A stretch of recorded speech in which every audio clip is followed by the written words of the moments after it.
nice here. Looking at it on the camera, it doesn't look so bad. But you'll see, like right now we're in the trough there, so it's not so bad. But like I say, every once in a while we catch one roll, puts us on our heels. But anyway, we're making about 8 knots, towing a load up to New York. We towed a load down here of one product and changed the product out and towed another load back, which is ideal. And it doesn't really matter for us because we're on contract, so that just means that the people that we're chartered to are using us efficiently. You know, every time you do a deadhead run where you go down one way and come back light, you're kind of paying for time that you're not really utilizing. So that's it. But let's see, we got about 18 miles to go to get to Cape Lookout, and then I'm guessing around, well, it's 20 minutes to 3 right now in the afternoon, and I'm thinking around somewhere around midnight, 1 in the morning, something like that, we should be up around Hatteras, and we'll make the turn. And we're hoping this stuff stays with more southerly than easterly, so that if we turn the corner there, we won't get spanked too badly. And if it stays like this, we can turn the corner, we should be really good if we keep on the beach. You know, that's what we call it when we run really close to the shore. But right now we're about 30 miles offshore, so we have no internet. Can't talk to our loved ones. Woohoo! Anyway, we'll check in as time goes on. I always find myself getting to the end of the trip and saying, you know what, I didn't film anything, so figured I'd give it a shot. All right.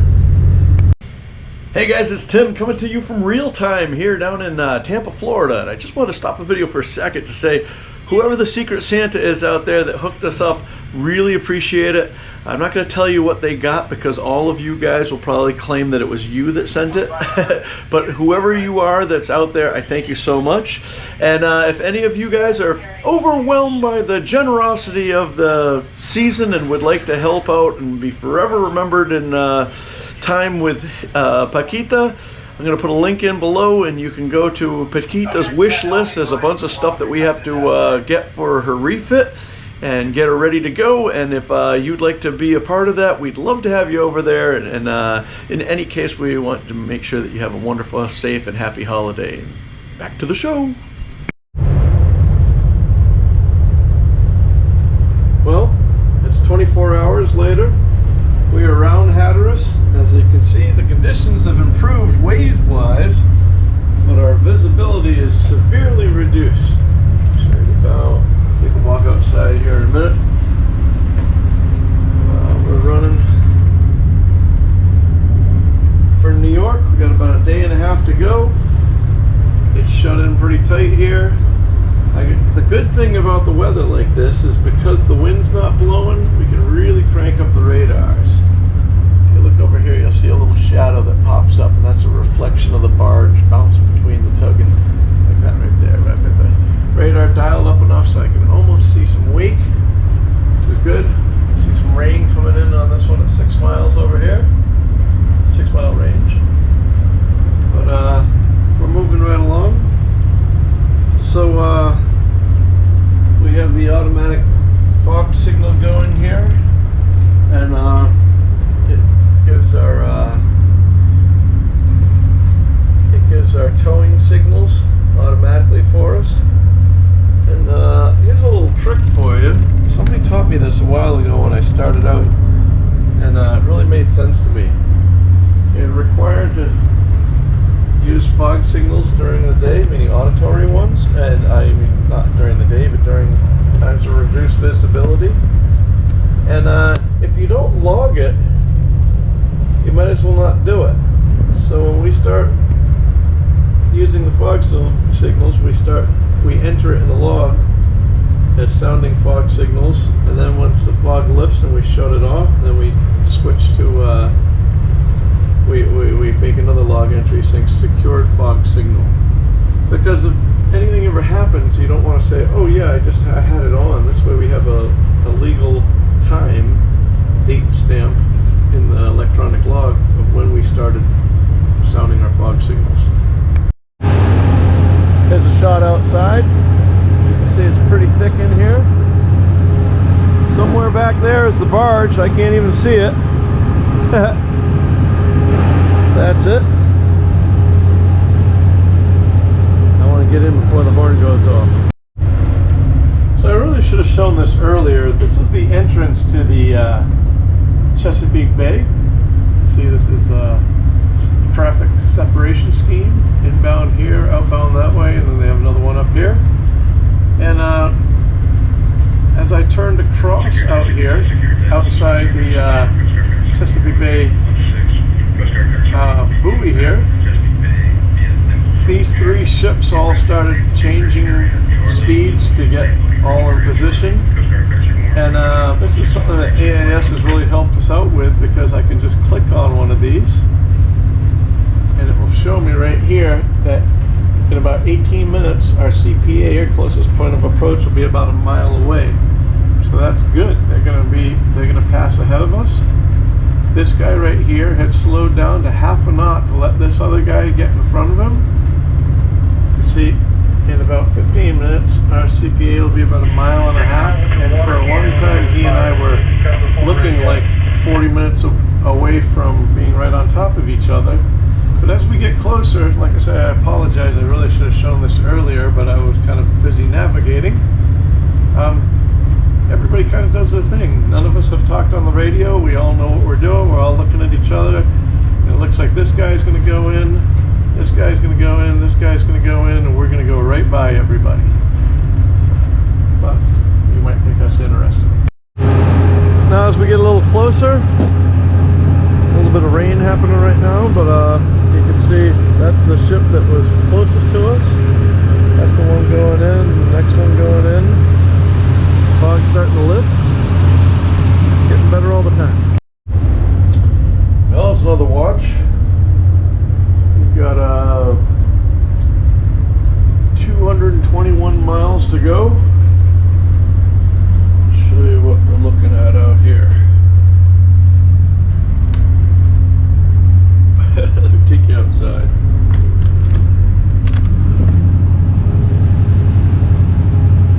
Yeah, it's fair to call that pea soup.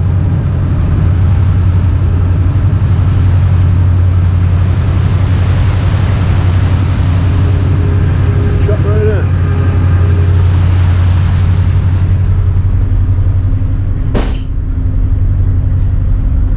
Weather report has it clearing up tomorrow, or today. It's very early in the morning, so by noon or so it should start to clear up, hopefully maybe even sooner.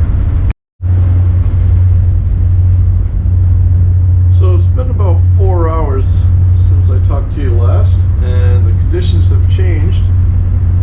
Still super foggy out, but the wind has picked up to about 12 knots now, and because of that I had the radar dialed in pretty tight, and you can see there's a bunch of clutter over here. I don't know if you can see my finger, but see all that clutter? If I turn it down, you can see a whole bunch here.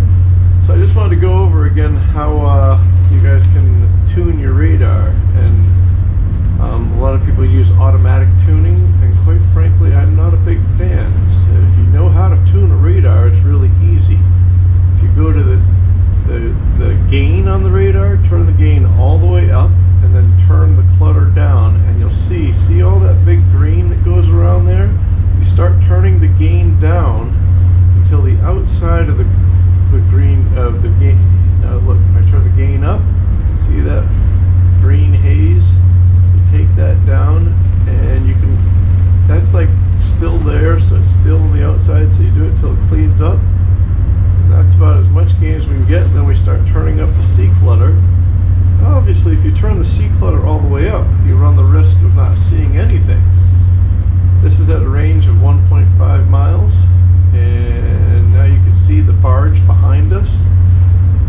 That's a 1/4 mile ring, so it's 2/10 of a mile behind us. But now I'm just getting a couple reflections bouncing off different waves. If I can turn this all the way up. Now if I turn up everything, you can see the size of the barge. Over here, you know, the middle is where we are, and the barge behind us. That's with the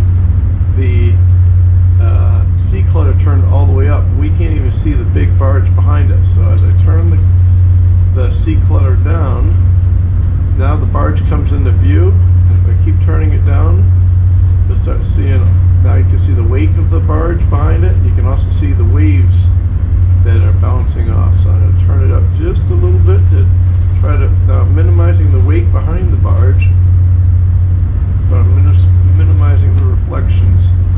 There we go. Now I'll leave a couple of them, so a couple of the reflections and you know, like those little dots that will pop up every once in a while, I'll leave a couple of them up just because I want as little of the sea clutter on as possible, but be able to have it show as, you know, not to be all messed up because of the conditions. But as the conditions change, keep tuning your radars in. So that's my little thing on tuning the radar. So once again, turn your gain all the way up, turn your sea clutter down, get rid of the green haze in the back, you know, reduce your gain till the haze goes away, and then start cranking up the sea clutter until you can just barely see things. Right now I've got it pretty tight because it's only blowing 12 knots, so it's not that bad. But you can obviously see the barge behind us and hopefully see anybody ahead of us. Alright, that's it. Another day, and now it's we're off of Avalon Shoal, about 108 miles to go to get to New York.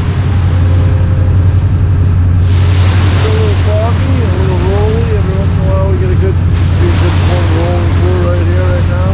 Never shows up on camera that well. But it's weather like this, it makes me think I should cook the boys some chowder and fresh bread. Come on, let's go.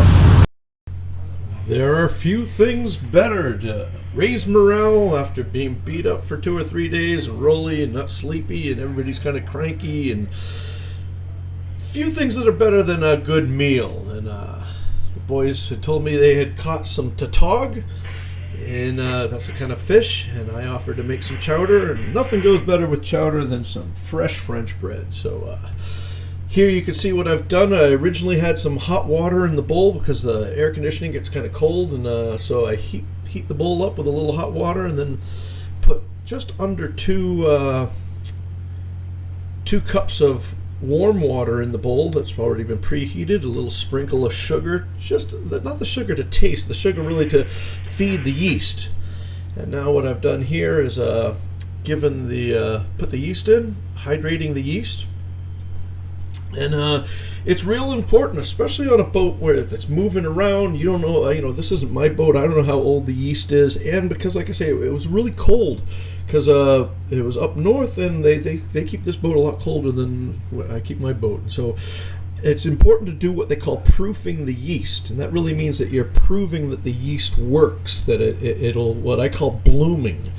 And so a little while later here, you'll see we will go and usually if the boat isn't rolling around so much, the yeast and water combination will sit there, and then you'll see these little blooms that will just go bloop, bloop, bloop. And when that happens, you know that it's working, and that's a good thing. Right now, I think yeah, see, now I'm pointing. Unfortunately, the camera is overhead, and because of the boat, the motion in the camera is trying to do it. So anyway, when I've seen this some time has gone by now. It's been a few minutes to get the yeast to react. So since I've got the proof that the yeast is working, I put a couple of cups of all-purpose flour in, and then just a little scotch of salt. So I'm not kind of the cook that has to measure things out. You should just do it by how it feels. So I try not to put the salt in directly to the yeast because I don't want to kill the yeast. The yeast is still young and it's starting to react, hopefully, with the warm water and the sugar. So I put it in the middle of flour. I put about 3.5 cups, maybe 4 cups of flour in. And as my mother used to say, you work the dough until it starts pulling off the side, the flour from the side of the bowl. And if it gets sticky, you just add a little bit more.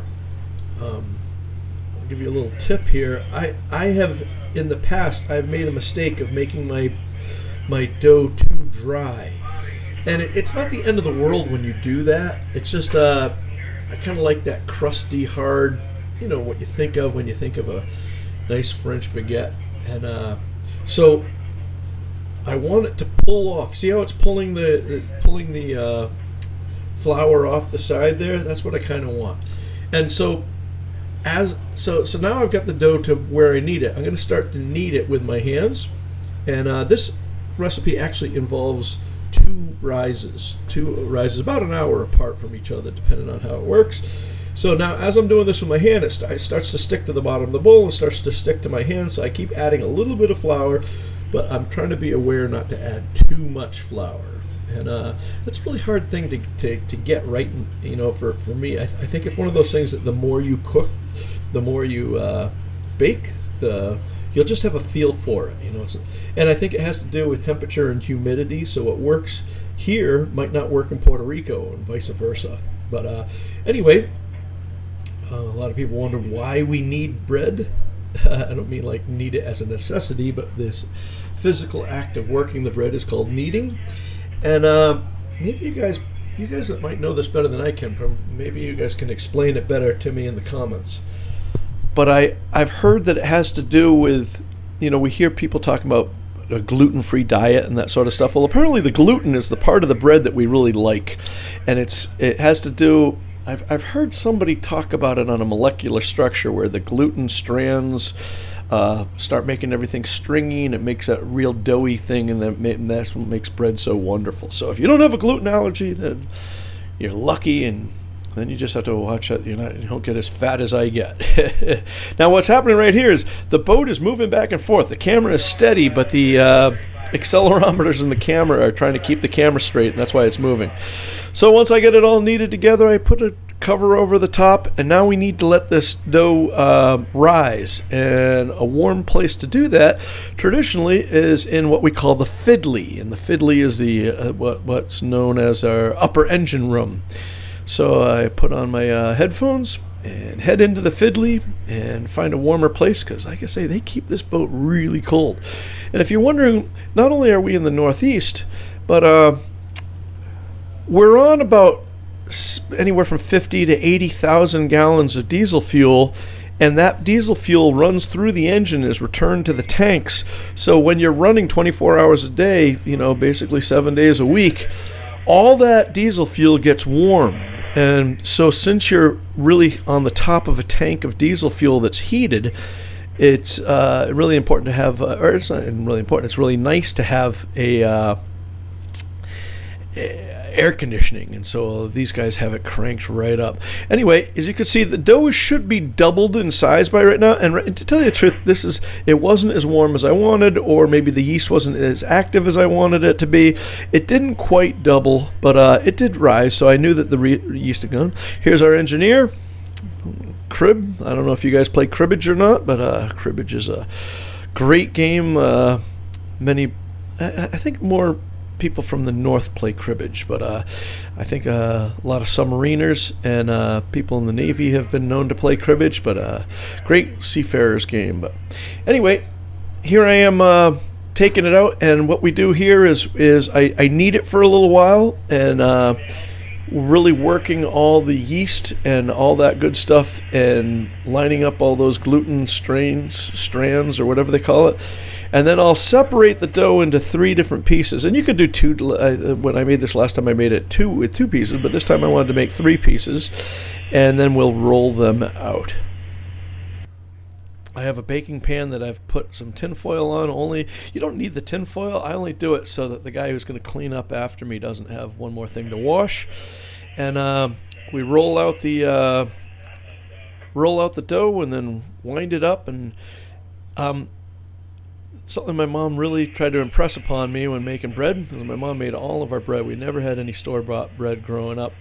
And is that when you roll the stuff out, you really need to seal it. So you pinch along the edges, and the reason why is that the yeast is producing carbon dioxide, and if it has a place to escape, it'll escape, and your bread will be flat and then hard and not good. You want it fluffy, and so you're really sealing it into almost a balloon, and it will blow up and be that nice fluffy in the inside and crunchy on the outside. So that's the hope, at any rate. So now, while that's doing its thing, going for its second rise, it's time to start working on the chowder. And traditionally, any good Maine cook will use salt pork, but we don't really have any salt pork down here. Some people call it fatback. So, one of the golden rules of cooking on a tugboat is that you're going to have to be able to work with 60 to 80% of the ingredients you need. You're going to have to figure out how to improvise the other pieces. So, in this case, we got about 3 pieces of bacon that I've cut into little strips. And unfortunately, this is really good bacon, and it's not very fatty. And so usually you want that fat to render down, and you'll use that fat to render down and be the oil that will cook the onions later on. So now we're rendering the bacon in lieu of the fatback or salt pork. We're wilting the onions, and my mom used to say that you try to do it until the onions are just starting to see a little bit of brown around the edges of them. You don't want to crisp them all the way, but just enough, a little bit more than wilting them. Now, I'm pressed for time, and my mom isn't looking, so I do what I have to do and then continue the process. A quick stir. We add a little bit of basil in there, and basil is something that we always had in our fish chowders, and I know some people don't. Some people use a lot of dill. I didn't find any dill on the boat here, but I use basil anyway just because that's how I always had it. But we cut a bunch of potatoes, put them in, and we want to make these small enough so that you can, they're bite-sized, so that if you're eating this, what we call low-tide chowder, low-tide because there's more rocks than liquid, and the rocks being the potatoes. But so we're doing that. I add a little bit of hot water here, and you can add cold water. Just going to make the process take a little longer, and we have a coffee pot that produces hot water, so I add that in there too. But as I said earlier, the guys on this boat had apparently gone fishing and caught a fish that I've never caught before. It's not one that we ever had up in Maine, but called a tautog, and I've heard wonderful things about it. They had a couple bags of it, and quite frankly, a lot more fish than I would normally put in a fish chowder, but the more the merrier. Incidentally, you can use any kind of seafood or any kind of fish to make this chowder that you want. Just keep in mind that if you have a flaky fish, the fish is going to disappear because it will flake off and be very small. If you have a fish that holds together, and in this case, this held together really well, I cut it into smaller pieces so that when you pull up your spoon, you'd have, something to bite onto, and the fish wouldn't disappear. I say it disappears, it turns into a fine dust almost, Once again, I would probably, a bowl this size, I would probably put 2 cans of corn in here, corn kernels. And also probably 3 cans of evaporated milk. Now here I'm giving you one of my secrets, and the old timer from old fishing boat taught me this. You can thicken your chowder. You can make a roux, you can use cornstarch, you can use flour, but he uses instant potatoes, and it thickens it with putting that wonderful potato flavor in there. Okay, so while that's kind of off to the side, I'm getting some egg whites here to get ready to do our thing with our bread. Into the fiddly to get the bread, praying to God that it's risen. And quite frankly, at this point, I wasn't too impressed. It usually rises a lot more than what you're going to see right here. But it was good enough. And the reason why I didn't cut the first one wasn't because I was trying to do something different. I just forgot. And then by the time I get the second one, I was like, I should put some cuts in here. But a little bit of sesame seed in there into a 425 oven. And after about 20 minutes or so, look what comes out. Oh, can you smell it? It's really hard when I'm trying to lose weight and reduce my carbs and I cook fresh bread. But the boys liked it, gave it to everybody. They sat down, we ate it, and if you're ever doing this, remember that the bread will never be as good the next day as it is when it comes out of the oven. So if you want to have 2 or 3 extra pieces, and don't be one of those people that cut the bread. This kind of bread needs to be torn, eaten with your friends, and enjoyed. You guys, thank you so much for watching a little different type of video, but it's all part of Tug Life. Really appreciate all your support. Big shout out to my patrons, and be safe, and I'll see you on the one.